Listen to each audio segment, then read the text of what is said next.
Right. Same. There we go. We're on. Excellent. So big round of applause for Sezar.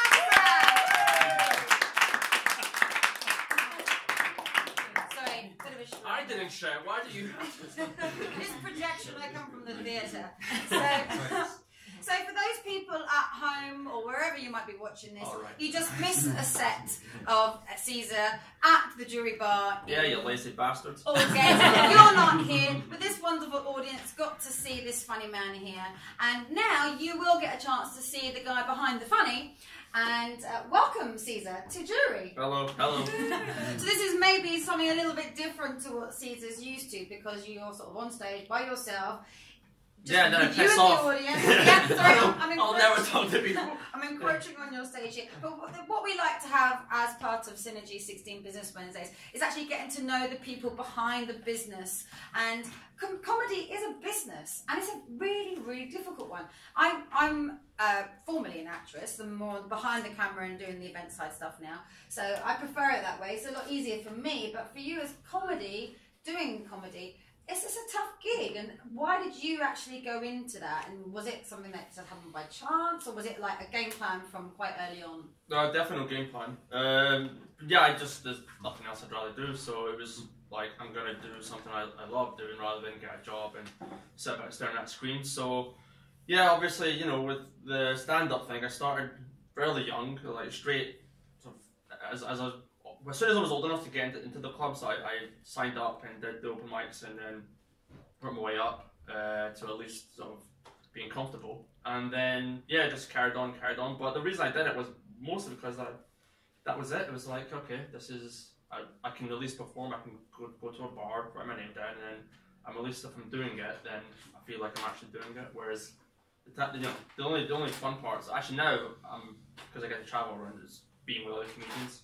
Actually, that's the only people I hang out with, other comedians, and literally we just laugh all the time. So it's awesome. It's an awesome life, because like, well, what do you do? I take the piss out of everything. Like, it's going to keep you young, because laughter is very good for your health, of course. And so, when you were growing up, who was really an inspiration to you as a comedian? Well, I guess in the 90s, Jim Carrey was the sort of main guy. And then as I got really into it and started watching the classics, people like Woody Allen, Richard Pryor, Eddie Murphy mainly, because that was like Delirious. I don't know if you're familiar with it. It's like, oh yeah. See, it's kind of rites of passage. Yeah, I know. Alright, so that is literally the rite of passage. As a comedian, it's like, you know, your first porno, Delirious. You know, it's just like that there.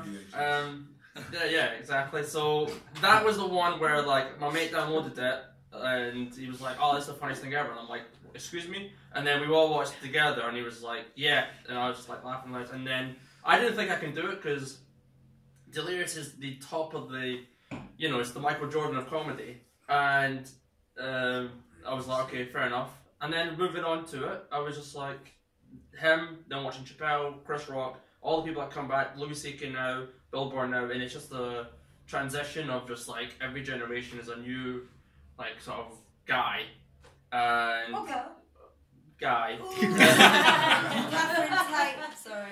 No. It's, you like your people. I'm gonna relate to the person like me, and I'm gonna relate to a guy who's into sports, is into stuff. So yeah, like my influences are I'm not saying women are funny. I'm saying my influences is gonna be a person like me, and those are the people that are like me, because they like the same music, they like the same sports, they like the same stuff, and it's just like, oh wait a minute, that guy's just like me, and he's doing this, therefore I can do it.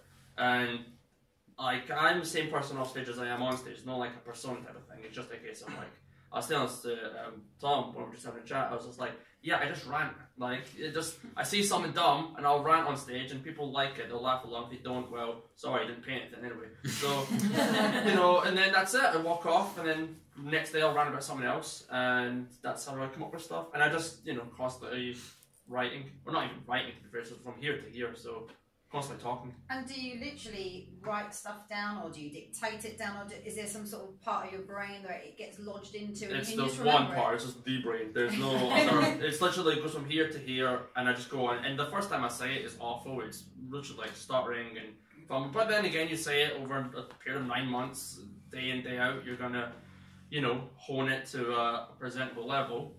And I have jokes that are 1 minute long that took me 9 months to make. Wow. And yeah, it's dumb when you look back at it. But then again, it's just like, all right, I'm building a show, and now I'm doing half an hour in the summer for the Fringes, and then next year I'll do an hour. Camden, so literally it's in Hampstead. Oh, Camden Fringe, yeah.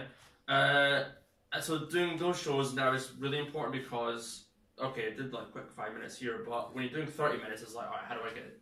You know, how do I pace it? How do I? And then I love the science behind it of, okay, like this is a show, and again, you're from theatre, so you understand the idea of like this is a show. People are watching, people are sitting down, and you kind of want them not to get up. Like ultimately, that's it. So well, you've got this kind of like ebb and flow that you need to create your climax moments, and so you can build up the sessions again. I mean, when you say science, so I mean there has to be an element of like building up a story. If you don't do your best joke in the middle, then it just drops afterwards. You gotta like build to it, and then literally you have your best joke, and everything else has to fit to that standard. Similar to like anything, you know, if you're going to a restaurant, you know you don't want your dessert to be better than your main course. You kind of want everything to other people when you go Easter only. But yeah, you just want the flow to be there. It's a lot of people say like, oh, you know, you have probably like an hour of jokes, but you only got a 30-minute show because, you know, in terms of the presentation. And I'm all about watching someone and seeing, all right, how do they move? When did they drink? When did they walk around? Like normally about a mic or a mic stand or something like that. So, you know, it's all about technique on the mic, technique on the stage, how much do you use it, do you walk around, do you not? And generally speaking, that's kind of the process of it, of like, alright, I've got the joke down, how am I going to present this? And then once you've done that 5 minute, and then you just build and build. And yeah, it's like, it just grows. And then ultimately it's like, I have more to say, and then that's how you have more to talk about. So yeah, it's kind of, my show is the division of 3 sections. So the first part is the, sort of the talking about breastfeeding and type of thing. Not, it's an odd subject, but then again, it brings people together, surprisingly. And then the middle part is, again, talking about other stuff. I mix it. But you mentioned sports. Are you a big sports fan? I watch it, but the same way that I watch like an athlete and how they will train and they have to be in the gym every day. I have to be on a stage every day, and that way just to get sharp. Get your comedy muscle. Yeah, because again, like, you know, you're talking to 50 different people every day. Like, that's a lot of people, and you know, every person's reaction different. Like, you know, someone's sitting with arms full, someone's sitting that, and it's, you know, someone could cough and that could throw you off because you're not used to hearing someone. You're not used to people listening to you. I mean, you might not even be listening. You can just watch this afterwards. But I'm saying, you know, that the idea of someone listening to you is like, okay, I need to pay attention to like every move, and sometimes let things go. Some people cough because they have a cough, like it's not gonna disrupt the show. Other times, if someone wants to say something, it's like, oh, you better have a better good reason to interrupt my show. And as you were sort of getting to hone your craft, I mean, I've seen that there's comedy stand-up workshops and stuff. Have you ever sort of gone down that route, or has it always been sort of on the job, literally? No, it's pretty much on the job. I did one because it ran by a promoter, so literally I was like, well, if he sees me, he'll give me a bunch of gigs, and he did, so that helped me. But literally, you learn on the job, similar to most things. Like, ultimately, being on the stage in front of an audience, once you get that comfortable level, you can kind of do anything afterwards. And it's literally like great preparation. I walk on, I talk, I get off. Like, there isn't much. You know, what do you need? Get out of my way. Just, you know, let me go on the stage, let me talk, and I'll get off.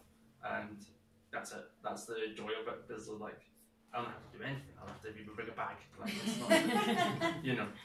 And that's it. But again, with like the prep work, like obviously I'm a filmmaker as well. That's a bit different. That process is like all prep. I'd love to speak some more about that. So Sezar isn't just a comedian, he is also a filmmaker. And several of his films have been in festivals, which, if any of you had seen the session with Rebecca Louisa Smith, the film festival doctor, we discussed how difficult it is to get films into film festivals, because there's thousands that get submitted, but only a few actually get through to be presented. So what are your films that you've actually got through to that stage? So when I was at uni, I did like an hour mockumentary about stand-up, and then I did a bunch of shorts afterwards. One of them was an animation, which that got into a bunch of festivals. And then I just finished, I think in February, a feature-length film, which is in festivals now. So tell us a bit more about your feature. So Yeah, so if you go on YouTube or whatever on my website, all the work I've done previously is kind of, you can see like, oh, okay, you can see he did that as a practice for this, because it's, the general plot line is two friends having a chat about relationships, and one friend is getting engaged and moving with his girlfriend, the other one is me, the comedian, who's kind of like, I'm only doing stand-up. So it was like kind of looking back and forth, and then it sort of has flashbacks of like previous relationships and seeing why they didn't work, and then combining it with a bunch of comedians, all my friends who are just in the film, and they just cameo and sort of give their points of view of each scene. Not each scene, but like throughout the film. And if you watch my previous works, I've got like a short film which is two friends in a McDonald's having a chat, and it was like, okay, so that, I did that part, and now it's a case of, okay, now I did, in the movie, this is a diner scene, which is the same principles, but this time I hired the diner, this time I had the crew with the better sound, so I've fixed all the problems. I have another short film which is a bunch of people eating and talking, and then with independent films, you don't have a lot of budget, so the food we had on the day was literally like the resources, so as you eat, you get less resources. So, you know, so we had to film it literally on time. If you can imagine, like, okay, next scene, like, can you go back? No, there's no food there. So literally, so that was another scene, and then we did the flashback scene with the girlfriends, and that was really good cinematography and really good lighting and everything else, because I wanted it to look like a different look. And then this animation, because I used animation for one shot, I thought I liked animation, thought, oh, it'd be great just to. And so it was very experimental, because all these different mediums, and there's like voiceovers and me talking to the camera, and then a bunch of comedians that pop up, and you can tell they're like just chatting, they're not like a So scene. do you involve yourself on screen as well as behind the scenes directing? Yeah, in this film I did. Some of the shorts I'm not in it, but that's only because like. How did you find it being on camera and directing at the same time? Fine, because literally just point camera this way, and you kind of keep it simple. And then I had good cinematographers, so I kind of trusted them to like move it. I'm not a very good cameraman, so it works to my advantage to be on the screen. But I was playing myself, so it didn't make a. Yeah, it wasn't like, oh, am I going to get into this role? I'm already in it. I'm still in it. Like, there you go. So yeah, with acting, I don't particularly like it. As far as like, there's a lot of waiting around. You got to like, you know, is it done yet? Come on, like, you know. And it was that type of pressure, I think. But with directing, it's like, oh, I want to be on front of the camera. It's so much fun, especially when you're reading dialogue. So yeah, there's perks on both sides. But I think ultimately it's overall the film is more important, and if I'm suited for the role, I'll do it. If I'm not, I don't write it for myself, other than the last one, but that's budget. So if you're filming for 6 months, you can save a lot of money by casting yourself. So where's your direction going now in terms of the filmmaking? Well, I've done the film, so now it's just a case of going to festivals, being screenings and all that sort of stuff, and seeing where this film takes off, and then just picking up where I'll leave off. So it depends on the result. I mean, if it goes well and I can sort of, maybe ride on the wave a bit longer than expected. But then again, the one thing is I've got to stand up, so I can just literally do every day, just do a gig. I'm not in a position where, like most actors, as you would know, like literally after you've done a job, you've got to go back into the next one. Because with me, it's like, all right, I'll just do stand up for the rest, and that's it. Like I can just rely on that getting at my sort of creativity. And with filmmaking, it's a longer process. You've got to write it, and when you write it, you've got to read it. So you're writing all your films. Right, yeah. So you spend like a week or a month or however long it takes to write the script. Once you've written it, you sort of read it back and go, right, is this good enough to make? You got to look at locations and casting and all this. Are you pretty much thing. director-producer as well, or do you bring in a producer to help? No, they're just a waste of time. Like it's just a case of like the more people you have is like kind of the more people you pay. Well, there's that, but also it's like if you have especially if a director, if you have a vision, you kind of just need people to do the work. Like, and I kind of like okay, with my film, it's like I have a flat, I have a friend, I have a car, I have a couple of comedy clubs, and it's just like there's not much producing involved. It was more organizing. Okay, what days are you available? Okay, what days are you available? And then okay, that's the day that this scene. So the answer is yes, you are producer and director. Yeah, sorry. Yeah. So have you got another idea of a film that you're working on at the moment? No, but I guess scenes always sort of pop in my head. So I'll sort of lock them in the back somewhere, and then if it comes time, I can quickly write it. I spend a lot of time thinking about stuff, and then when it comes to writing, it's like it pours out because it's been in here for such a long time. And are all your films funny on a comedic side? There's a comedic tone to it, but it's not like a sketch. It's more just a scene, or there's a lot of drama, or trying to add more into it. Just because you got like if I have a joke, I'm just going to tell on stage. There's no point, hiring a crew to tell one joke. So I think putting drama into it, it gives it a little bit more viewability. In a word. Yeah. In terms of your inspiration for your films, is there any particular style of film directors that you think, they've really influenced your style? Mostly Woody Allen, because that's just like derivative of all comedians. And then if you look at Louis C.K., Chris Rock, the comedians who also direct films, they also have that. But filmmaking is a wide range of artists. There's people who I love their films. Obviously Scorsese, probably number one.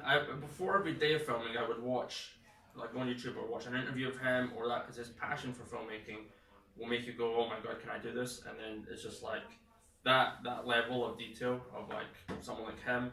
And then I kind of, I go to the festivals and I watch a lot of art stuff, and sometimes you look at it, I can do that. So there's a confidence of going, right, that's someone did that, therefore I can do it. And just keeping up that kind of ethos. And then other people like sort of different genres. So sometimes you can borrow genres. Like if you watch a horror film, it may not apply to the comedy, but the camera technique of when do you put music, when do you put crickets in the background, when does the actor talk, all that sort of stuff comes into play. That's more the reason I look at when directing, of like, okay, this person's using this type of music. Why is he using that type of music? When is he putting it on? Is the music getting louder than quieter? Is there any reason for that? And then there's your standard directors. If you're watching, let's say, like a 12A rom-com that's family friendly, it's usually just like scene, like almost like a book told on film. Whereas the real directors are the ones who really direct, and you can see the camera moving, you can see the combination of music and sound and acting and performances, and most people will just film here, or these people go here and film an ear or something like that. Really, having something a bit different, just because that's it, and you are telling a story, granted, but you've got all this equipment nowadays and all this technology. It'd be silly not to use it, especially if you've got people that are really good at using it. I mean, nowadays you can go on the GoPro and make some pretty cool stuff. You could do it on an iPhone or an Android, whatever. If you've got the good editing equipment, it could be very easy. But let me ask you, if you could have any male or female actor, actress in your films, who would you love to direct and work with? Female would be Robin Wright of House of Cards. I don't think there's many people better than her at the moment. I mean, obviously, there's your Meryl Streeps and whatever, but right now, who's just like, right, she's making really good content. And then male, you'd probably say someone like